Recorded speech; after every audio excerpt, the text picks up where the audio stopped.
থাইল্যান্ডের সঙ্গে অর্থনৈতিক ও বাণিজ্যিক সম্পর্ক বাড়ানোর সম্ভাবনা, জনশক্তি রপ্তানির বিপুল সুযোগ পর্যটন আর মৎস্য খাতের। দীর্ঘ সময় ধুলাবালিতে দাঁড়িয়ে থাকা, শব্দ দূষণ আর মানসিক চাপ সহ শ্বাসকষ্ট সহ নানা রোগে আক্রান্ত হচ্ছে ট্রাফিক পুলিশ। দেখছিলেন বিআরবি কেবল সংবাদ শিরোনাম, এবারে বিস্তারিত। প্রধানমন্ত্রীর সাম্প্রতিক থাইল্যান্ড সফরের পর দেশটিতে জনশক্তি রপ্তানি ও বাণিজ্য বৃদ্ধির সম্ভাবনা তৈরি হয়েছে বলে মনে করেন প্রবাসী বাংলাদেশিরা। পর্যটন, মৎস্যসহ অন্যান্য খাতে থাইল্যান্ড হতে পারে বাংলাদেশের জনশক্তি রপ্তানির পরবর্তী গন্তব্য। তাই লক্ষ্য অর্জনে কূটনৈতিক তৎপরতা অব্যাহত রাখার পরামর্শ তাদের। থাইল্যান্ড থেকে ফিরে রিপোর্ট করছেন ইমরুল কায়েস। থাইল্যান্ড একটি পর্যটন নির্ভর দেশ। দেশটির পর্যটন কেন্দ্রগুলোতে প্রতিদিন ঢল নামে হাজার হাজার মানুষের। সারা বিশ্ব থেকেই পর্যটকরা ভিড় করেন ব্যাংকক, পাতায়া, ফুকেটে। বাংলাদেশ থেকে দেশটির দূরত্ব খুব বেশি নয়, মাত্র 2.25 ঘন্টার ফ্লাইট। পর্যটন, ব্যবসা বাণিজ্য সহ অন্যান্য খাতে সহযোগিতা বাড়াতে সম্প্রতি দেশটি সফর করেছেন প্রধানমন্ত্রী শেখ হাসিনা। সই হয়েছে একটি চুক্তি ও কয়েকটি সমঝোতা স্মারক। নগরে হোটেল, রেস্তোরাঁ সহ নানা বাণিজ্যিক প্রতিষ্ঠানে যুক্ত রয়েছেন বাংলাদেশিরাও। প্রধানমন্ত্রীর সফরের মধ্য দিয়ে থাইল্যান্ডে জনশক্তি, পর্যটন ও বাণিজ্য খাতে দুদেশের সম্পর্ক আরও বাড়বে বলে মনে করছেন তারা। অনেক টুরিস্ট আছে এখানে এবং সেখানে যথেষ্ট কাজের সুযোগ আছে এবং আমাদের যথাযথ কর্তৃপক্ষের কাছে আমার একটাই আবেদন থাকবে এবং অনুরোধ থাকবে, ওনারা যেন সময় মতন অন্যান্য দেশের আগে আমরা যেন এই সুযোগটা লুফে নিতে পারি। আমাদের থাইল্যান্ডের সাথে এবং বাংলাদেশের সাথে বিজনেসের ক্ষেত্রটা আরও উন্মোচন হলো এবং আমরা খুব সহজেই বাংলাদেশ থেকে থাইল্যান্ডে প্রোডাক্ট ইনপুট করতে পারবো। এবং থাইল্যান্ডে প্রায় 5,000 বাংলাদেশের বসবাস। প্রবাসীরা নিজেদের নানা দাবি দেওয়ার কথা তুলে ধরেন। অন্যান্য দেশে প্রবাসীরা যদি মারা যায়, সেটা এখান থেকে কোনো ভাড়া নেওয়া হয় না, লাশটা বাংলাদেশ বিমানই বহন করে। কিন্তু থাইল্যান্ডের ক্ষেত্রে সেটা বিপরীত, যেটা আমাদের এখানে যদি কেউ মারা যায়, আমাদের টাকা দিয়ে আমরা লাশটা দেশে নিতে হবে। এর জন্য আমি অনুরোধ করবো বাংলাদেশ সরকার, মাননীয় প্রধানমন্ত্রীর কাছে, যে আমাদেরকেও সেই ফ্যাসিলিটিটা যেন দেওয়া হয়। যাত্রার মানও খুব ভালো এবং কোনো বাংলাদেশি যদি এখানে আসতে চায়, কাজের পরিবেশও খুবই ভালো। এখানে শ্রমিকের দরকার আছে, কিন্তু আমাদের মনে হচ্ছে এখানে আমাদের সরকারিভাবে আরো আলোচনা করে এটা সম্ভব, কারণ এখানে প্রচুর বার্মা, কম্বোডিয়ান কর্মচারী তারা কাজ করতেছে।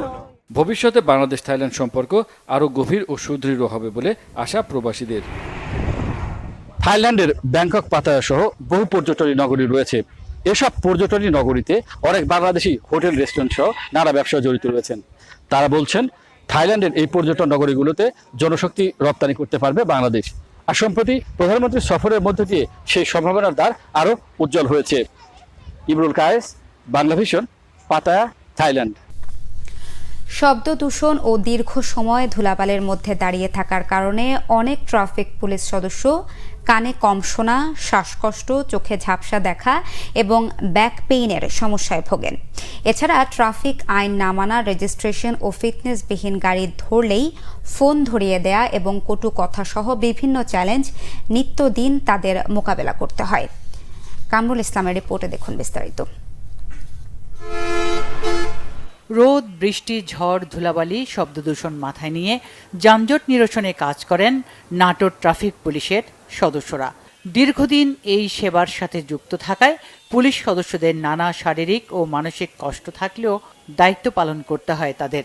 যখন ভেঙে দেয় তখন তো চোখ দিয়ে এসে যায়, পানি এসে যায়, লবণাক্ত পানি এসে যায়, তখন আমাদের খুব কষ্ট হয়।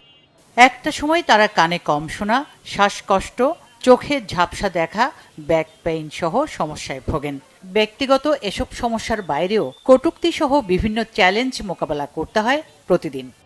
এই রোদে আমাদের ডিউটি করা আসলে কষ্টের, প্লাস অনেক সময় দেখা যাচ্ছে বর্ষার সময় প্রচুর বৃষ্টি হয়, সেই বৃষ্টির মধ্যে আমাদের ডিউটি করতে হয়। আর এই যে দেখতেছেন আপনারা যে শব্দ দূষণে আমাদের অনেকের শ্রবণ শক্তির সমস্যা হয়। অবৈধ যানবাহন বা কোনো কাগজবিহীন গাড়ি সিগনাল দিয়ে দেখা যায় কাগজ নাই, গাড়ি এসে একটা ফোন ধরে দেয়, কথা বলেন, সে কার সাথে কথা বলবো।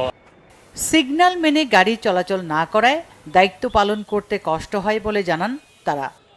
লং টাইম দাঁড়িয়ে ডিউটি করতে হয়, সেক্ষেত্রে একটু মেরুদণ্ডের সমস্যা হয়, শারীরিক বিভিন্ন সমস্যা হয়, ধুলাবালির থেকে আমাদের নাকের যে শারীরিকভাবে অনেক সমস্যার সম্মুখীন হয়। শুধু আইন প্রয়োগ করে এসব সমস্যার শতভাগ সমাধান সম্ভব নয়, দরকার সবার সহযোগিতা, সতর্কতা এবং সচেতনতা, দাবি নাটোর সদরের ট্রাফিক পুলিশের এই কর্মকর্তার। অপ্রয়োজনীয় অনেক সময় হর্ন বাজায়, আর আমরা তো সারাদিন রাস্তার মধ্যে থাকি, ধুলাবালি, মাস্ক সবসময় পরা সম্ভব হয় না কাজের ক্ষেত্রে। তো আমরাও চেষ্টা করি যে সবাই যেন অযথা হর্ন না বাজায়। আসলে সচেতনতা বেশি দরকার, আইন প্রয়োগের চেয়ে বেশি আমার মনে হয় যে মানুষ যেন নিজ থেকে মানে।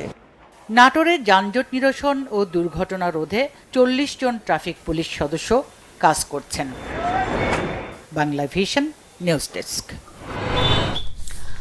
আন্তর্জাতিক ফিলিস্তিনিদের ওপর ইসরায়েলি আগ্রাসন বন্ধের দাবিতে যুক্তরাষ্ট্রের বিশ্ববিদ্যালয়গুলোতে শুরু হওয়া বিক্ষোভ ছড়িয়ে পড়েছে বিশ্বের বিভিন্ন দেশে। ফিলিস্তিনিদের পক্ষে বিক্ষোভ হচ্ছে যুক্তরাজ্য, ফ্রান্স, অস্ট্রেলিয়া ও জাপানের মতো দেশে।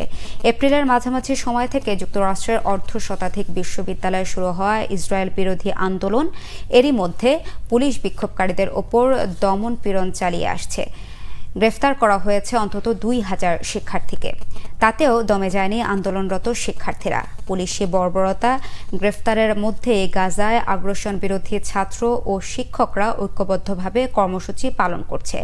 বিক্ষোভ চলছে ফ্রান্সের বেশ কয়েকটি বিশ্ববিদ্যালয়ে। শুক্রবার প্যারিসের সায়েন্স পো বিশ্ববিদ্যালয়ে বিক্ষোভকারীরা সেইম ও ফ্রি প্যালেস্টাইন স্লোগানে রাস্তায় নেমে আসে। ওই সময় বিক্ষোভকারীদের সরিয়ে দেয় দাঙ্গা পুলিশ। বিক্ষোভ অব্যাহত আছে যুক্তরাষ্ট্রের নিউক্যাসল বিশ্ববিদ্যালয়ে।